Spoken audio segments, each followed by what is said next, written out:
नमस्कार साथियों, Rajpal sir official में मैं राजपाल चौधरी आप सभी साथियों का स्वागत करता हूं।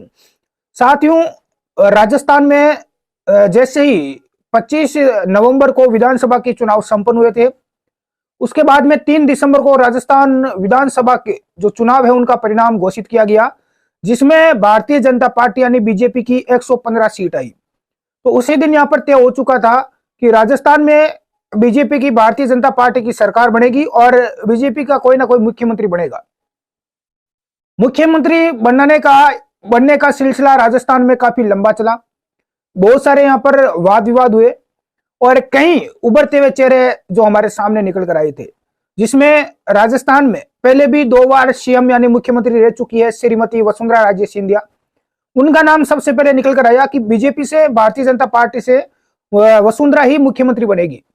उसके बाद में सीएम रेस में अन्य एक नया चेहरा हमारे सामने आया, बाबा बालकनाथ का, जो कि उत्तर प्रदेश के जो सीएम है वर्तमान में योगी आदित्यनाथ, उन्हीं की स्टाइल में उन्हीं की तरह बोलना और वही तेवर उनमें दिखे, जिसकी वजह से जनता काफी पसंद कर रही थी कि राजस्थान में जो क्राइम है विशेष तौर से वो खत्म होगा, इसलिए बाबा बालकनाथ का सीएम बनना जरूरी है।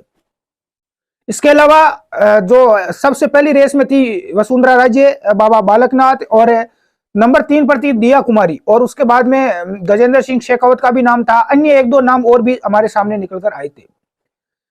आपको बता दूं साथियों कि राजस्थान में विधानसभा के चुनाव हो चुके हैं, बीजेपी की सरकार बन चुकी है, लेकिन आगे जो चुनाव आने वाले हैं वो है लोकसभा के चुनाव है, एमपी के चुनाव है, जिसमें लोकसभा में राजस्थान की 25 सीट है। राजस्थान में पिछली बार जो 25 सीटें आई थी वो बीजेपी की आई थी।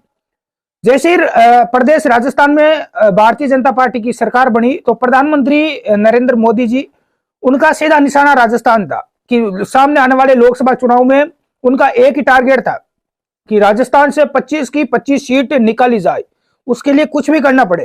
तो उसी को लेकर उसी को लेकर प्रधानमंत्री मोदी जी काफी प्रयास कर रहे थे और उनके दिमाग में था कि प्रदेश में यदि वसुंधरा राजे सिंधिया पहले 2 बार सीएम रह चुकी है, उनको यदि वापस मुख्यमंत्री बनाया जाता है तो कहीं ना कहीं आने वाले लोकसभा चुनाव में भारतीय जनता पार्टी को नुकसान उठाना पड़ सकता है, क्योंकि वसुंधरा राजे सिंधिया को लेकर अलग अलग यहाँ पर काफी विवाद भी उठ रहे हैं। एक जातिगत जो राजनीति है वो दिख रही है। इसकी वजह से लोगों ने डिसाइड किया कि वसुंधरा राजे सिंधिया मुख्यमंत्री नहीं बननी चाहिए, और साफ यहाँ पर पता चल चुका था, स्पष्ट दिखाई दे रहा था प्रधानमंत्री को कि निश्चित तौर से यदि वसुंधरा राजे को सीएम बनाया जाता है तो उनको लोकसभा चुनाव में भारी नुकसान उठाना पड़ सकता है। इसलिए बाबा बालकनाथ का नाम सामने आया, लेकिन बाबा बालकनाथ के जो तेवर, बोलने का तरीका है, कट्टर हिंदुत्व जो नजर आया, इसकी वजह से भी यहाँ पर लगा प्रधानमंत्री को कि कहीं ना कहीं गड़बड़ हो सकती है। इसलिए एक नया चेहरा यहाँ पर सामने आया, और आप सभी जानते हैं राजस्थान के जो नए मुख्यमंत्री बने हैं वो बने हैं भजनलाल शर्मा।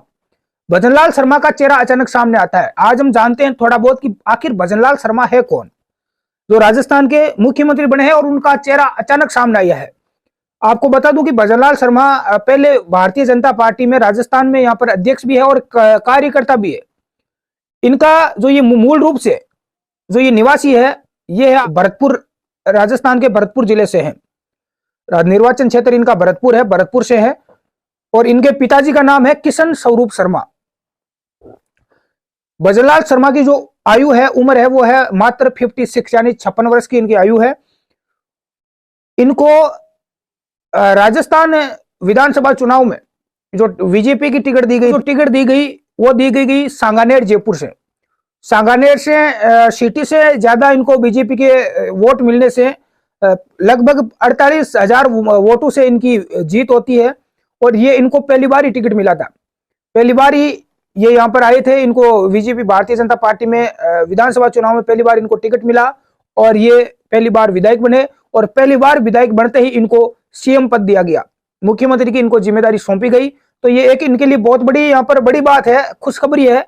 और इनके लिए, भजनलाल शर्मा के लिए, जिनको पहली बार में विधायक बनने पर सीएम पद मिला, कहा जाता है कि जो डिप्टी सीएम है वो दिया कुमारी को बनाया गया।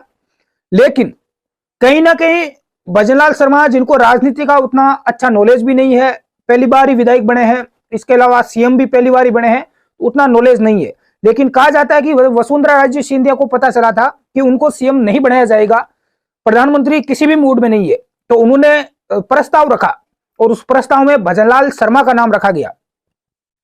कहीं ना कहीं वसुंधरा राजे सिंधिया को यह पता चल चुका था कि उनका यदि नाम सीएम पद कुर्सी उनको नहीं मिलती है, तो यदि भजनलाल शर्मा को यदि कुर्सी मिल जाती है तो निश्चित तौर से वसुंधरा राजे का ही राज राजस्थान में चलने वाला है। ये एक वसुंधरा का षड्यंत्र था और उसमें कामयाबी मिलती है और एक नया चेहरा यहां पर सामने आता है भजनलाल शर्मा का, जिनके बारे में हमने आपको जानकारी दी। धन्यवाद।